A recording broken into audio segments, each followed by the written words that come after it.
Moving on, tonight's program, On the Road to the Mayflower. We'd like to thank tonight's sponsors, Dee Dee Keeley, and Bob Rice. Are they here tonight? Thank you very much.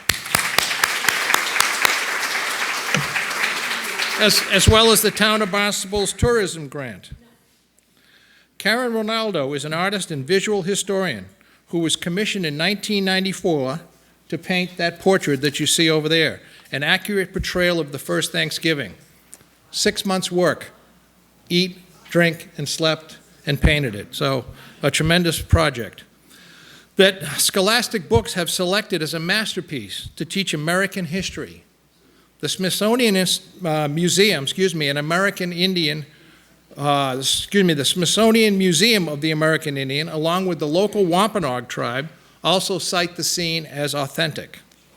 That became the wellspring of the book that she co-authored with Kevin Doyle, a retired combat veteran, Revolutionary War historian, and author of many articles on vignettes in history that deserve to be remembered.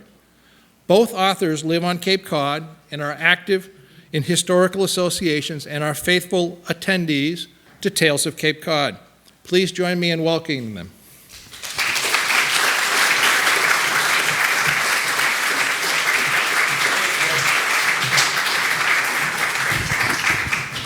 Let me just do a sound check. Does that register well with all of you? Perfect, thank you. Kevin and I, are honored to be here tonight. We think that Tales of Cape Cod is just a gem in Barnstable, but on Cape Cod as well. And there are a few people that I would like to thank. We would like to thank Dee Dee Keeley and Bob Rice. Thank you for your sponsorship tonight. Also to Ann Kennedy, who takes care of the programs here, and to Tales of Cape Cod. And I'm going to make a nod to Lou Cataldo, who I met back in the early 70s, founding member of Tales of Cape Cod. Wonderful man and very instrumental in all things history in Barnstable. Tonight's presentation, On the Road to the Mayflower, is inspired by this piece that you see over to the left of the first Thanksgiving. That was our reason for going to Holland. We were inspired by the whole process behind creating the book In the Wake of the Mayflower, which Kevin and I co-authored. But there's so much that goes into this story, which is truly the cornerstone of our history. And Kevin and I are just back from Fresno, California. We've been invited literally around the world to talk to people and Mayflower descendants around the country.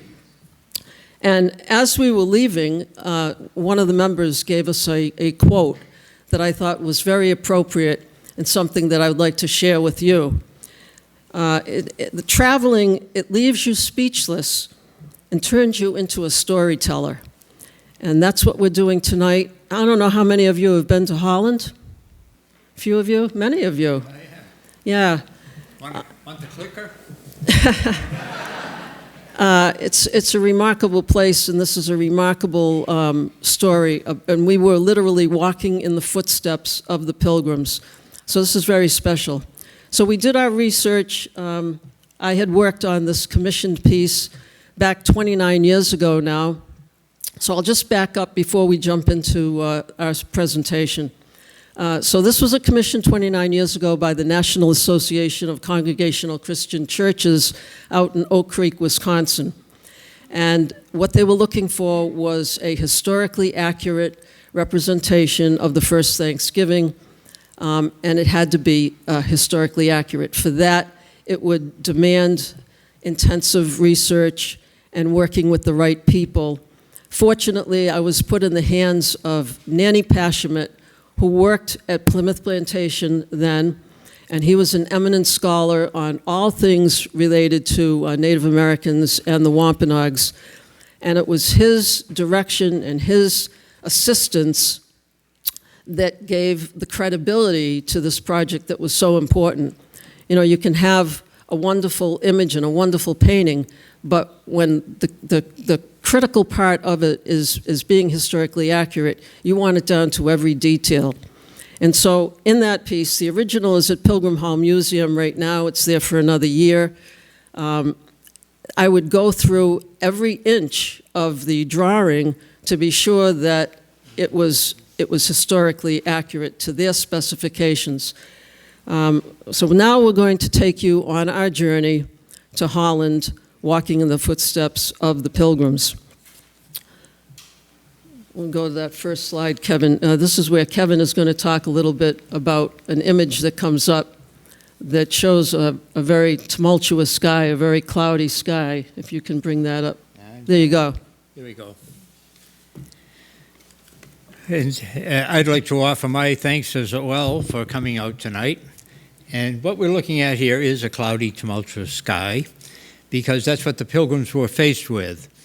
And when they had occasion to leave England, it was for a purpose. And many of you already know that purpose.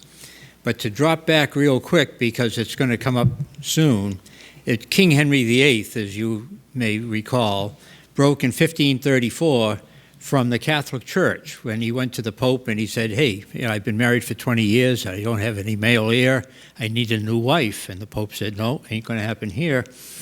And so he said, okay, in that case, I'll just start my own religion, which he did. In 1534, he started the Church of England, which to some people is fine. He broke away, but he brought too many of the trappings of the Catholic Church with him, and too many of the activities of the day, which were, you know, buying indulgences and so forth. And they said, well, the ticket to heaven is not in the size of your wallet; it's the size of your heart. So there were several breakaways, and that was the start of the Protestant Revolution. So. Within that group of the purists who would say, you know, if it isn't in the Bible, it shouldn't be in the liturgy, there were those who decided to stay inside the church, and they were Puritans. There was a group of Separatists who became the Pilgrims, and that was the trip that they took. It's probably worth dropping back a little bit and find out how did the Pope end up running all of Europe. It's because he was the natural heir to the Roman Empire when it became the Holy Roman Empire. That's important to Holland because they participated in the battle with the Spanish Armada in 1566, which was all about religion as well.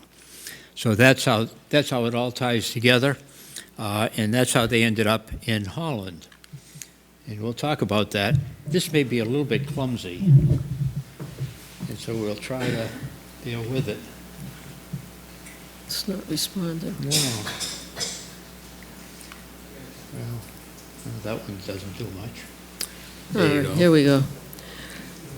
So the Persians are said to be the inventors of the windmill, and you see a landscape throughout Holland of these what are now considered monuments in the country.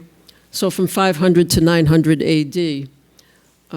And then windmills appeared in the Netherlands as early as 1200 AD. But I guess around World War II, windmills started to disappear from the landscape, and that's when they became relatively looked at as these national treasures. And we were here in Zaandam. This is a photograph of Zaandam in Holland.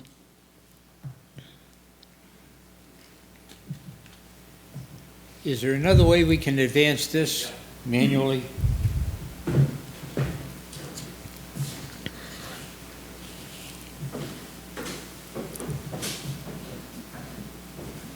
I wouldn't touch too many things there.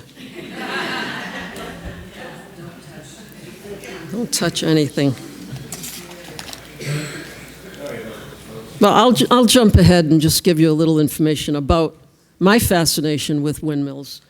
I didn't know that windmills, the sails, could send signals in times of stress, in times of war, in celebration. The sails could be fashioned to actually send these messages. So I found that pretty fascinating. The windmills were used for shredding and mixing and pounding and grinding. And the Declaration of Independence, I didn't know this, was actually printed on paper from Zandam, from the mills there. Sorry. It's another interesting photograph of this idyllic little community that they put together in the 17th century. And the paint, that green color paint, had a special copper consistency that I guess protected the weathering. Thank you. It's actually picture perfect. It was a beautiful little community. Again, another shot of the windmills in Zandam. And we made our way over to Kirchenhof, to the gardens. This used to be a hunting grounds. It was about a 75-acre, 78-acre estate with a castle. And the name Kirchenhof translates to kitchen garden. And there was an herb garden off of the kitchen, and thus the name Kuchenhof. We've provided all but the scent. For those of you who went to Holland, you know how beautiful it is, and that scent just permeates through all the acreage. Just a beautiful place. And of course, tulips. There are hundreds of thousands of tulips planted there. Tulips became very popular during the about 1593, is when they were introduced to Holland. Okay, we'll go now to Amsterdam. I'll let you talk about this a little bit. Yeah, we wanted you to just get a sense for the beauty of the country before we really launched into what the Pilgrims were seeing. That was all stuff since the Pilgrims were there. But this is a sketch from the book that we wrote, as Karen went to show what they were leaving from, what Amsterdam looked like in 1600. And it's amazing because this is what it looks like today. And you look at that sketch and you say, wow. Now, actually, the building in the back there is the the train station. So that wasn't really there, but the buildings that you see here were there. And so it's still a congested city. It was then, and it is today. We interrupt each other, by the way. This is our style. We're not disrespectful. It's an enjoyable style, you know. And we're not married, so it's easy, because my wife is sitting over there. Next one. And this is it was called the Venice of the North. And as you can see, there is just canals everywhere. But it's kind of dirty canals by comparison. You'll see some.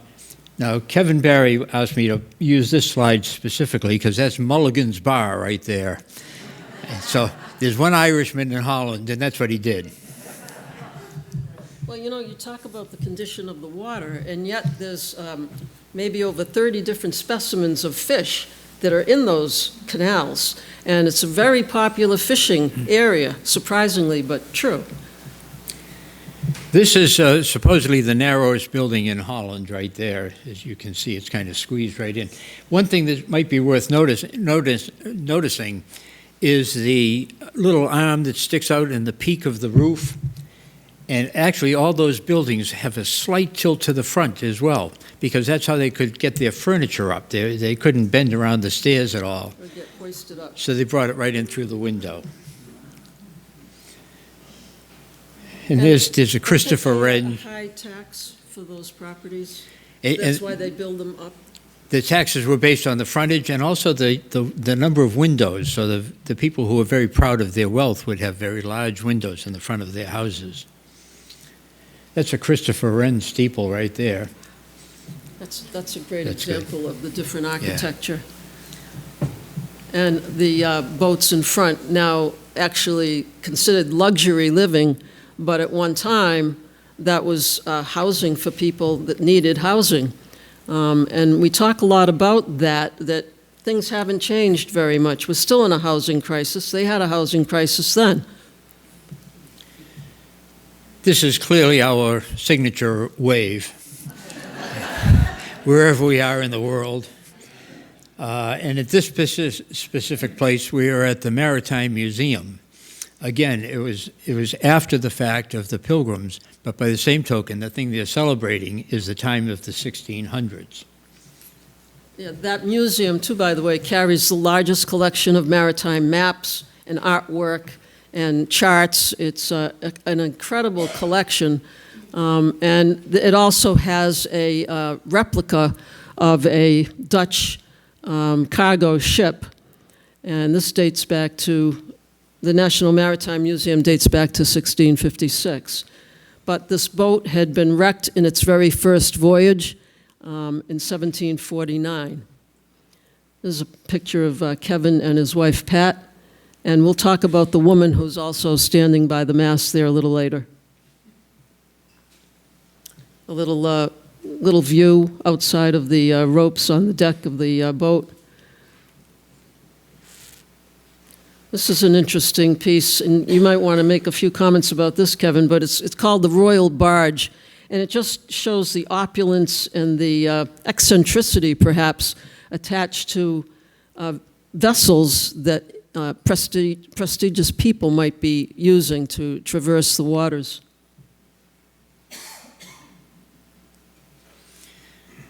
And then, in the course of our travels, where we started really walking in the footsteps of the Pilgrims, we went down to The Hague, which many of you will know is the international court of The Hague, and the building is right down here. This is a piece part of The Hague. It's the museum piece, and in that museum is this. Now, one of those is a forgery, and I know who the artist is. We actually brought it along, so you'll be able to get an up-close and personal viewing of it tonight. It's behind that plain brown envelope over there. Don't turn her in. We got 50 more minutes here. Okay, and there we had a lot of fun. There we are, we went to the place where they make Delft, and that was around at the time of the Pilgrims. There, Karen is pointing to her forgery. And here's Rembrandt's, obviously, the Night Watches in the upper right-hand corner. And the Pilgrims would have been familiar with this type of pottery. China. Did you paint this one? No, I did not. Oh, okay. That was in the Delft factory. This is the backside of The Hague, the administrative capital there in the Netherlands. Very, very impressive buildings. And we're moving now right into Leiden, and that quote, "A fair and beautiful city" by William Bradford. And it was our first impression as well as we took our first footsteps into the city. It truly is a fair and beautiful city, as it was 400 years ago. The population, if you noted, 300,000 in Leiden, 60,000 in Amsterdam, 30,000 in Leiden, just to give you an idea of what was going on. This is the coat of arms and their motto, "Freedom is key," central to Leiden, and "For the sake of freedom" is their motto. And the keys are? The keys are the opening the gates of heaven. This is typical of the scenery you see in Leiden. How many have been to Leiden? We asked about a couple of you. There you go. Beautiful city, everything they say. And this is one of those scenes where you just want to stand there and just look at it for a little while. And the Pilgrims would have been familiar with this. The original windmill, this is like the third one built, was built in 1611. So this is the third rendering of that. This is the gate to the city. What you're looking at in the foreground is actually the Rhine River. And it divides, and I'll show you where it divides later on. But this would have been the gate to the city. It's surrounded by the Rhine, which makes it surrounded by a moat, basically, and that's how they use the river. It might look like graffiti up there on the bridge, but they're not. They were added afterwards. They're wrought iron braces to make sure that the arch stays in place. But if you were a marauding people and you came to take Leiden as a prize, that's how you would have had to enter the city. right on the edge of the town. This is now inside the city, and again, you see the weeping willow trees and the beauty of the surrounding countryside. Yeah, it has a real quiet, peaceful feel to the city. Here's the Way House. Yeah, the Way House would have also been something that Pilgrims were familiar with, although it would have been a wooden structure. But this is where they would bring their goods to have them weighed, and then the city would take the tax on those items. A very important part of what they did. So this building, known as Cloth Hall, was the employment place for many of the Pilgrims and their children. The working conditions were very harsh. They worked long hours. They would receive these pieces of material, fabric, but they were nearly closer to the hides of animals that would come through that then they had to clean and render down, and they would do that in the canals. But this was very harsh labor. And in the next slide, you'll see the proximity to the canal. And it's one of the reasons that they decide to leave Leiden, one of the reasons.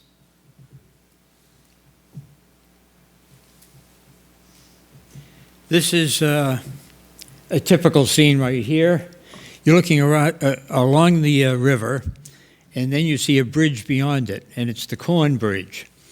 And we have some others that bring us in a little bit closer to the Corn Bridge. There it is still, and here it is up close. Now, when you think about the Pilgrim story, and they found the corn, as you may recall, up there buried on a hill, and they called the hill Corn Hill. When you go back and you look at this, that was called Corn Bridge. It starts to make sense. It's like, why would they name it Corn Hill? I mean, you know, that's why. Because there was no central market in Leiden at this time, and there still isn't. On market day, you would go to a given bridge. So there's a corn bridge, and there was a grain bridge, and there was a flour bridge, and those sorts of things. And you would traverse along the canal to the bridge that you wanted to get your goods that day. There wasn't the top on it in those times. They would take the goods at night and put them under the width of the bridge to keep the corn from spoiling and so forth. But that's what it was all about.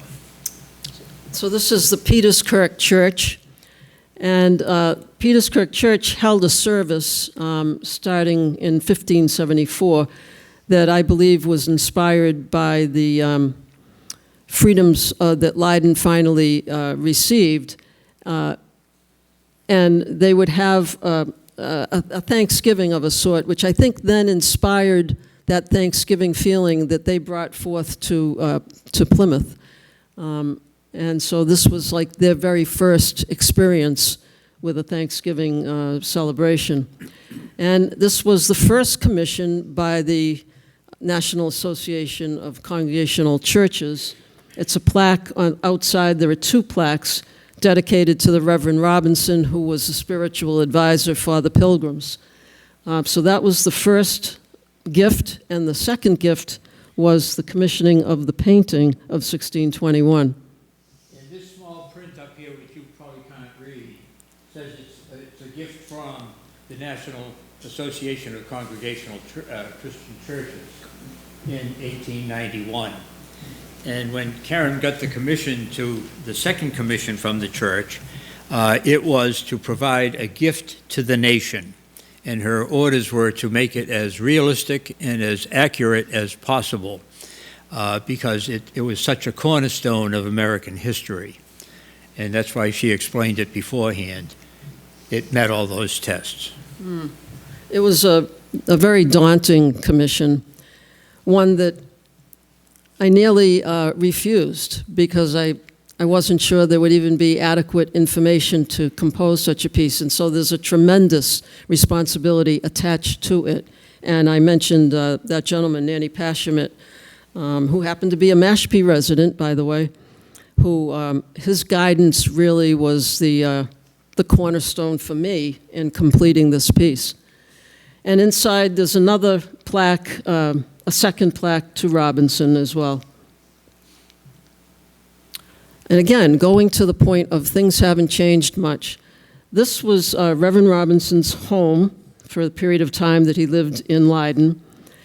And in the back of the property, there was enough space to build like 20 houses that would accommodate living quarters for families who couldn't afford other properties.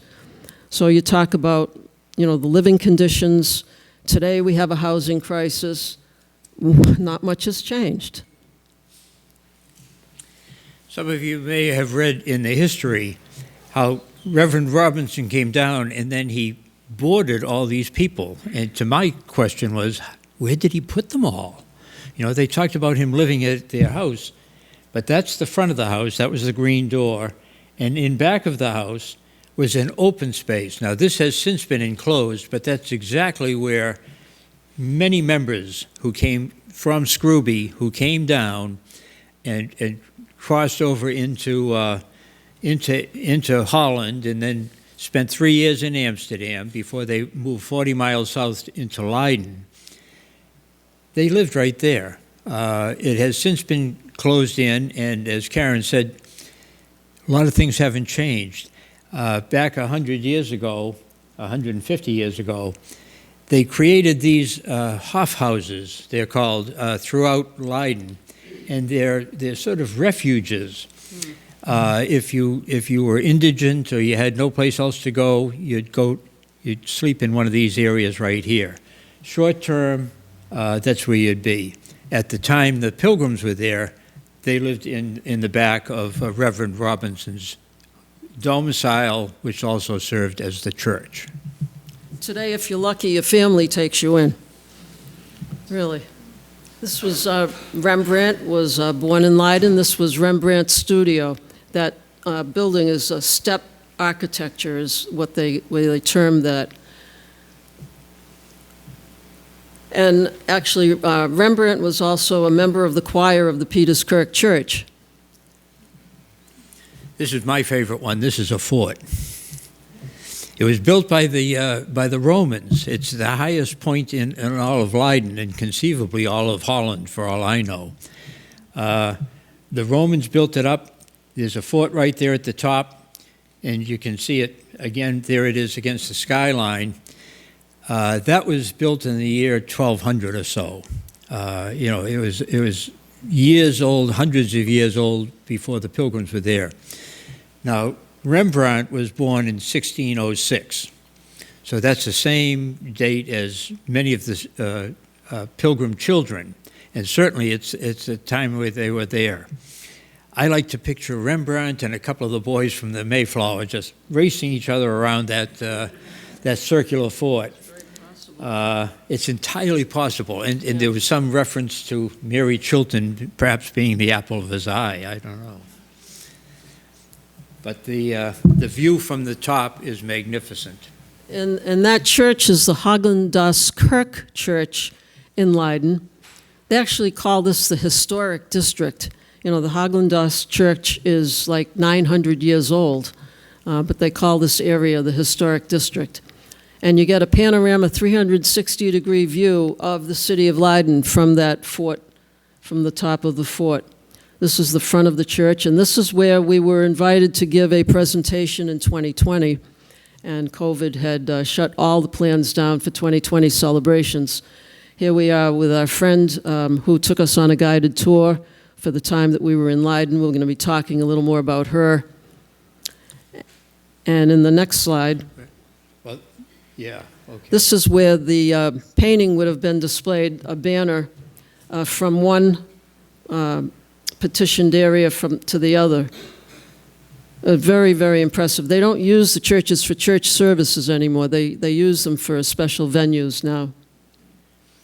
We enjoyed just being over there and standing where we would have stood in 2020. And then we superimposed that image because that's how they described it to us. They were going to stretch that painting that you see right over here in oilcloth from one column across to the other while we stood in the pulpit and talked about it. So it was really quite an experience. The church is far older than the Pilgrims were as well.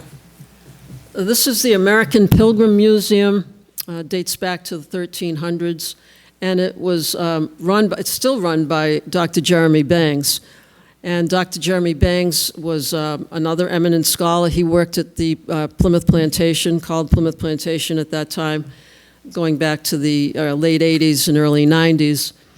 In our book, there's a very nice comment, endorsement that he makes about the painting and his knowledge of it, and it's the life that it's taken on since its completion. But Jeremy Bangs hosts people going through the museum, and those are some of the property, the pieces that the Pilgrims would have owned from their homes. It's really kind of interesting when you look at Plymouth Plantation itself and you say, well, this is kind of rustic living. The Pilgrims weren't used to it either. I mean, it was an enigma to the Indians, to the native population, because they had never seen such structures themselves. And it was also very foreign to the Pilgrims, who, at this point, Westminster Abbey is 400 years old. So they're used to some pretty extraordinary architecture, and you're seeing a lot of it right now. And a lot of the interior of their homes would have been quite nice. This is William Brewster Alley, and William Brewster, you may recall, was a bookmaker. Typically books about things that the churches weren't too happy with. So they did it, he built it down this alley, and as you go down the alley, there's actually one point in the wall, and it's just beyond the bicycle, where if you touch it, which we did, naturally, right there where the shadow is, that was the natural wall of Brewster's house. So that was kind of exciting to say, well, there we go. We have not only walked in their footsteps, we've touched their walls. Yeah.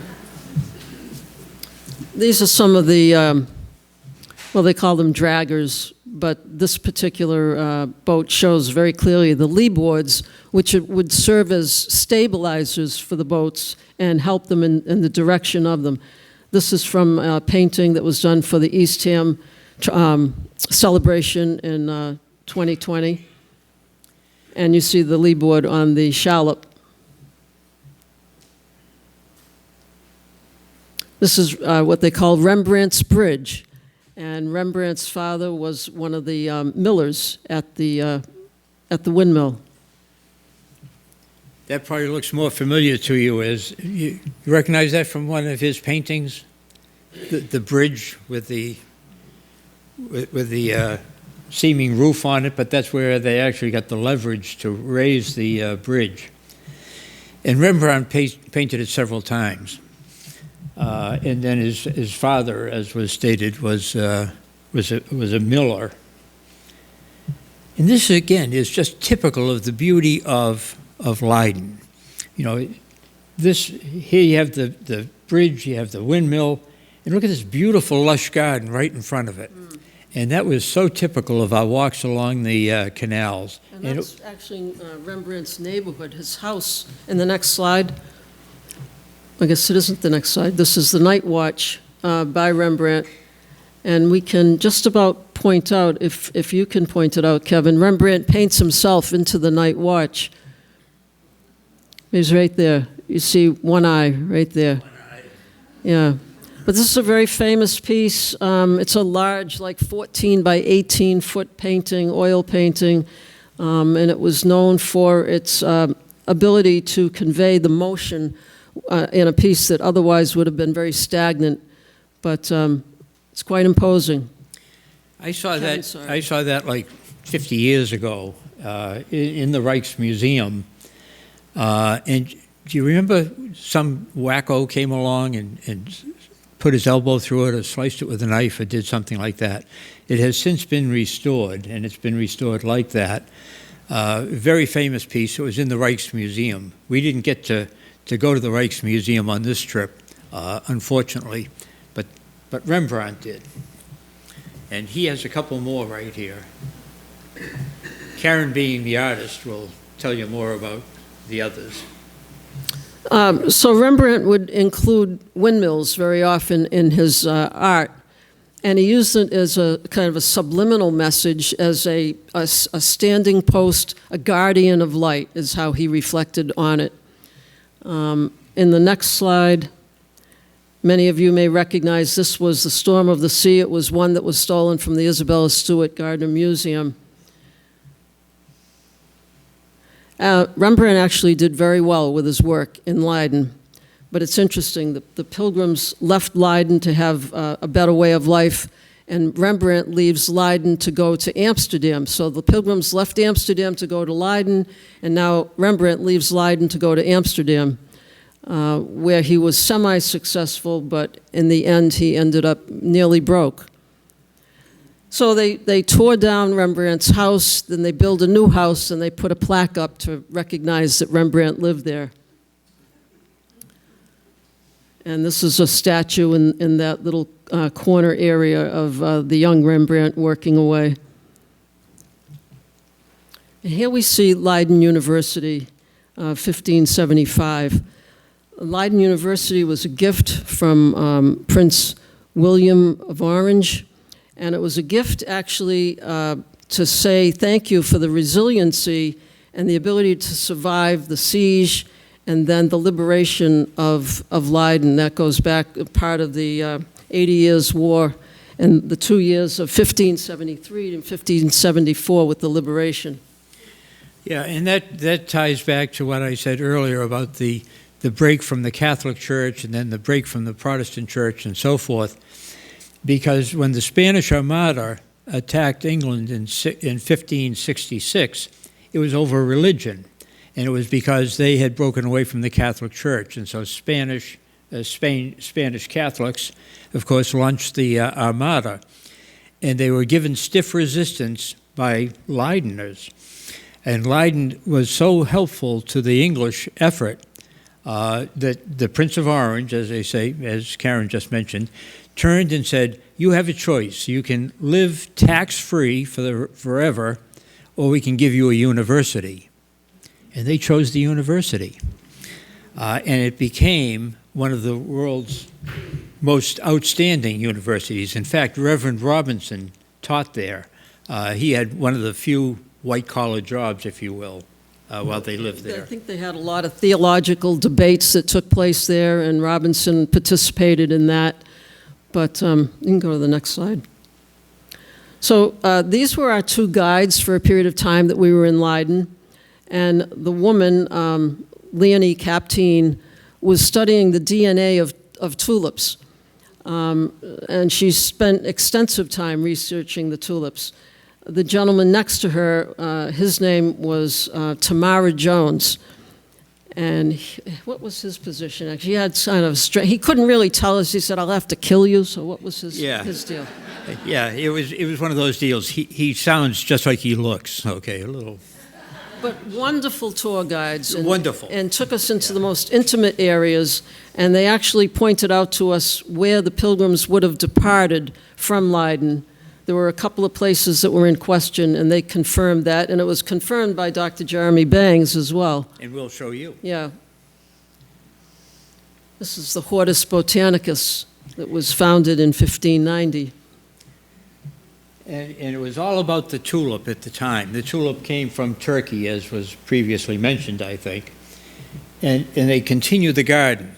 Now, when Karen referred to Leonie, seen right here, lecturing Pat on the left here, my wife sitting over here, and myself, as you look at those tulip gardens, they all look to be the same from this angle.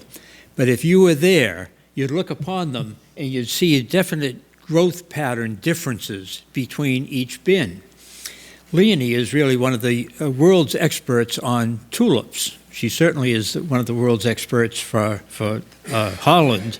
And who knows more about tulips than somebody from Holland? And you can see that, and she was studying what's the growth pattern, what's the water, what's the soil, that sort of thing, to make the best tulips. And there she is explaining the process. And I'm going to inject how our relationship started with this person. I had received an email from Leonie, and she was requesting a print of the first Thanksgiving that they could display in their B&C library at the Haglandas Kirk Church. B&C is Bibliothek and Culture. Yeah. Books and culture. And with that translation, we exchanged multiple emails going back and forth. A very nice relationship developed, and then an invitation was extended, and we had a escorted tour with her and with Tamara Jones in our time in Leiden, so it was pretty special, and we still communicate, and there's still some possibilities of travel too.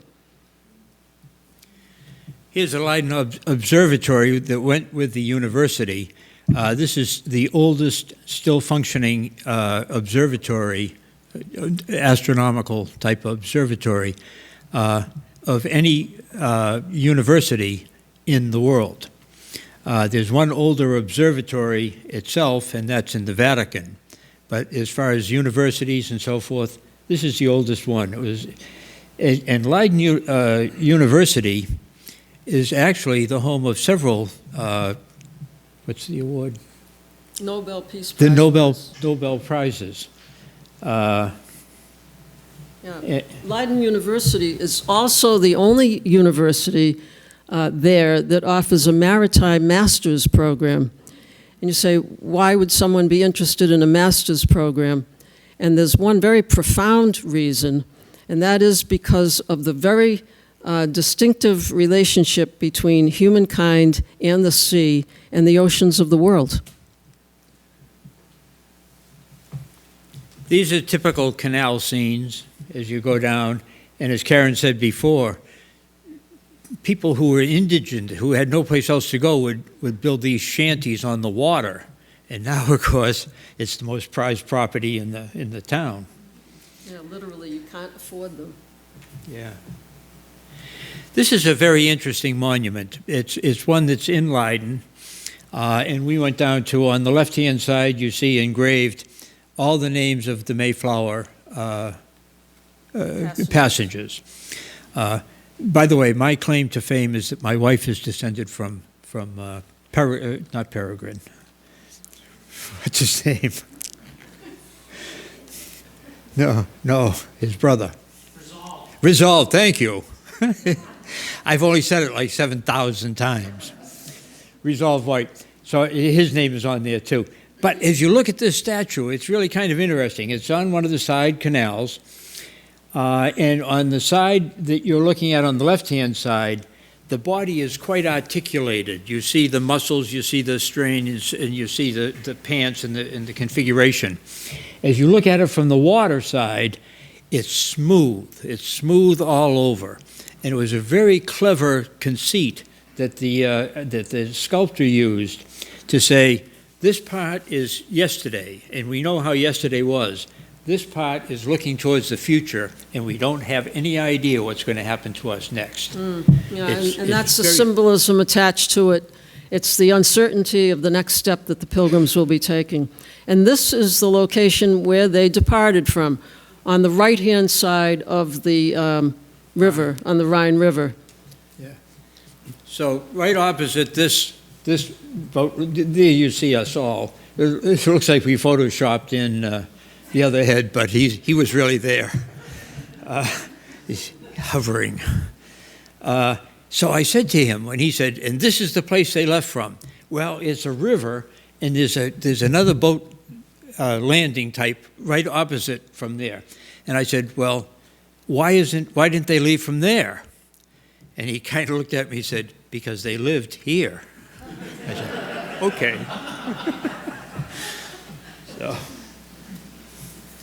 So they leave Leiden, and they head to Delfshaven, and this is an illustration of the speedwell out in the harbor area. And now they're about to depart, and this is on a plaque in Plymouth. And they're leaving their lives, their families. In some cases, they've left their families, all of their possessions. They're leaving everything behind. And in the next slide, I believe, no, okay, so this is showing a little bit of the city there of Delfshaven. Another photograph. This is kind of the square area in Delfshaven. We had a few minutes here. Here we talk about the collaboration of the book inspired by the painting and the commissioning of the painting. This was kind of interesting. In Kevin's introduction, he mentioned the fact that it was recognized as one of the masterpieces in American history. And this was done by Scholastic Books. And when we advertised the painting for sale, or the prints of it, in Yankee Magazine, we started getting calls from all over the country. People who recognized it because it was used in textbooks all across the country as a piece part of Scholastic Books' educational series on teaching American history with art masterpieces. And you see Paul Revere down there, you see the Civil War up, the Trail of Tears at the top, Washington crossing the Delaware, and there's Karen Rinaldo. You say, hey, wait a second. I own the copyright on the painting, which allows me then to vet whoever is interested in reproducing this, either in a film or textbooks are updated every 10 years. And it just avoids going through a board. It can be vetted through myself. You might want to talk about the cream cheese commercial after you get through that. Yeah, I do want to talk about that. This is also the Smithsonian, as Kevin alluded to, the Smithsonian Institution Museum of the American Indian, and they spent a whole chapter on it, if you would, Craig. Next one. Oh, you don't have that. No, apparently not. Okay. There's a mix-up in the slides. Also, the Wampanoags put out what they called the Massachusetts Chronicles, and they made these books so that they would be distributed throughout all the schools in Massachusetts. And Craig, with a little bit of luck, the next picture will show. No, it doesn't. No. Don't have that one either. What we are missing, apparently, in the slide is the journey, which is also a part of the book. And we talk about just the desperateness of these people. It's an image that I consider to be the most desperate.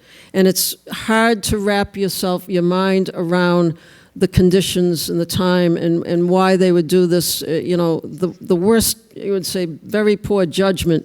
But they're being driven and they're dictated by, they need a better life. And so they'll go to all extremes and risking their own life to hopefully have a better life. One of the fascinating subjects that we've incorporated into this presentation, because I think it's important for all of you, is the subject of our flag, of our Massachusetts flag.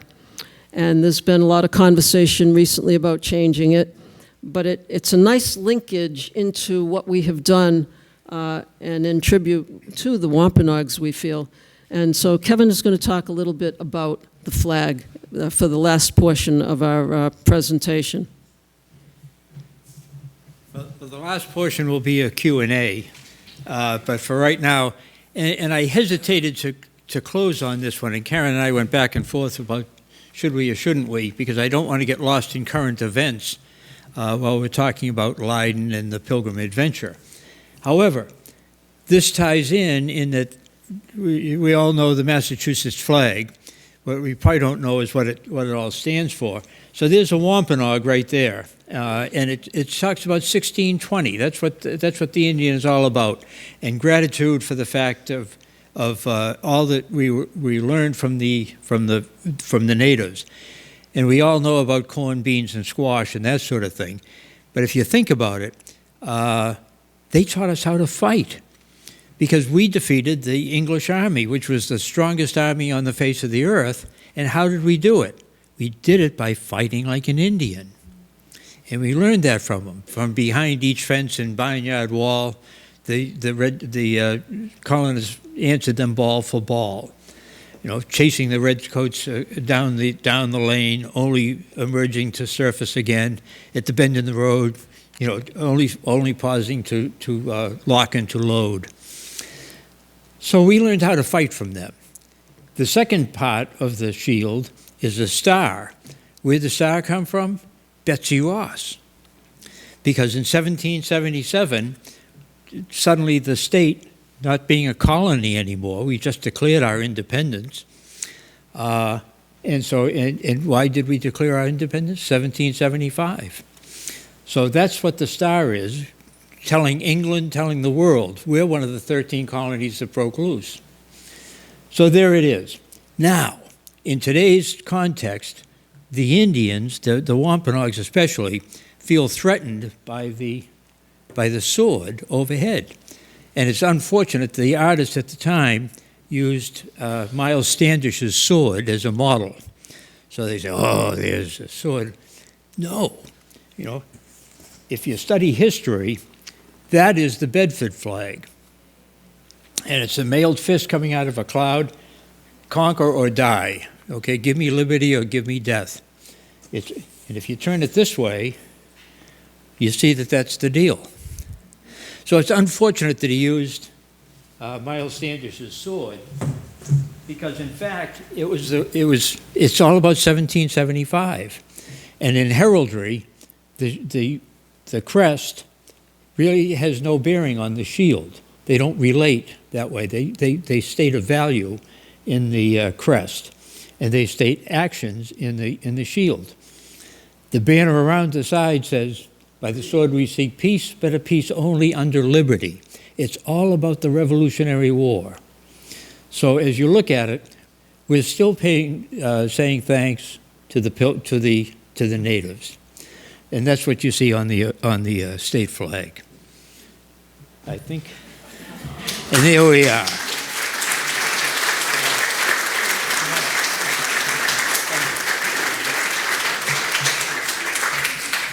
We got time for a couple of questions in here, a couple of comments for those of you who have been enlightened.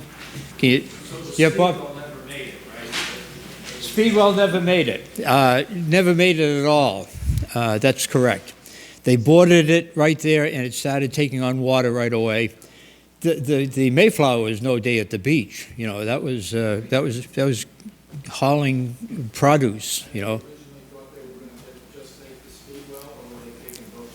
They thought they'd go in the Speedwell. Then they brought that into Portsmouth Harbor and had to engage the Mayflower to take them. They tried it with both ships. The Speedwell turned around and said, "No, this won't work."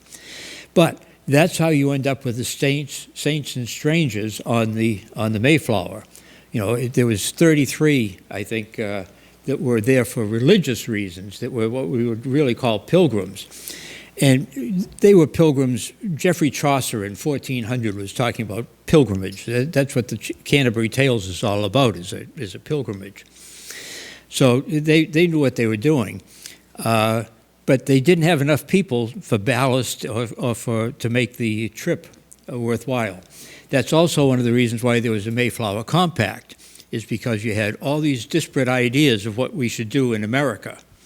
The Pilgrims were there to practice their religion, but a lot of other people saw reason to make money. The Mass Bay Colony, coming over in 10 years later in 1630, was there all about the money. Jamestown was there all about the tobacco. The Albemarle up in North Carolina never made it at all. The Croatans drove them out, so that was the lost colony. We'll never know what they were up to. But anyway, no, Speedwell didn't make it.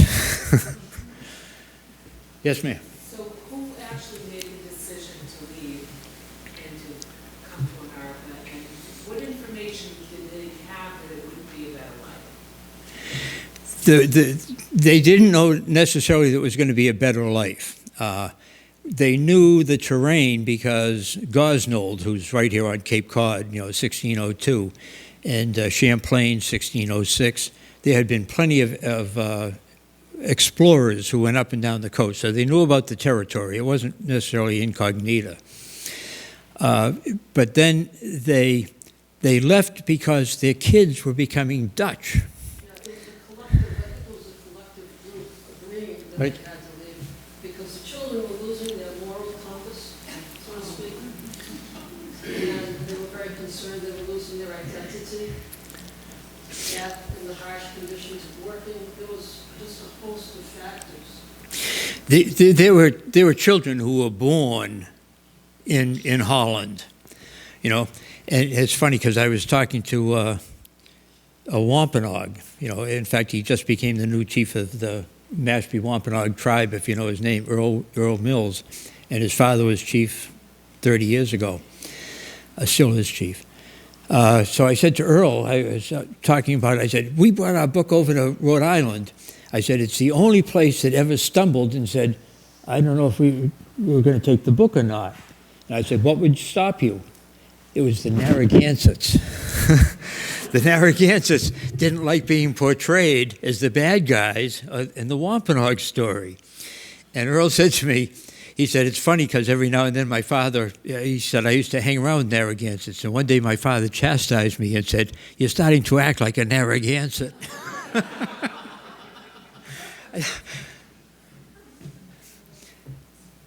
We got a few more minutes, and we have some outs. Yes. I just wanted to know, you said something about changing the look of the state flag. What would that look like? If it was being proposed? We don't even know, and we don't want to know. No. Well, I have proposed, for one thing, leave it alone. That's my first, and I've written essays, I've written to newspapers, I've written letters to the editor, I've had lots of arguments with other people. But what I have proposed, if you must change it, take the Concord Minuteman, who's standing right there, and he's got his hand on the plow, that's the one that's up at the Concord Bridge, and he's standing in the same posture as the Indian. I said, so take him, flip him out, and instead of where the star is, put a gold pine tree, you know, or an emblem of your choice. But just reverse them, but keep 1620 and 1775 as the cornerstones of Massachusetts. Sissy. How could I say that to the guy who's paying for this tonight? They could, except in heraldry, the difference is the crest has nothing to do, I shouldn't say has nothing to do, the crest states a value. And clearly, by Lexington and Concord, we have expressed our value. We'll fight for our liberty. And that's what the crest is saying. Underneath it, the shield is saying, we proved it in 1620 and 1775. So that's why, yeah. As I say, it was very unfortunate that they used Miles Standish's sword as a model. They could have used my sword. Any sword would do, you know. But that's what happened. Yes, sir. What? So they came from what appeared to be very urban circumstances for the 1600s, and land that couldn't. Yeah. And all of this. How much were they prepared for that? They were ill prepared. Ill prepared. Not clueless. They knew they were going to run into trouble. But it's the only time that the colonies were greeted by the natives favorably. And not enough is made of that favorability. They were greeted, and Massasoit knew they were there. They were there for 4 months before Massasoit came over, because they accepted them. They had children, they had a couple of dogs with them, and that sort of thing. But they had no idea what to expect. It goes to the complexity of the time and the mental state that they were in. And again, driven by sheer desperateness. Mm. They could deal with whatever the circumstance once they were here. It's hard to imagine that state of mind.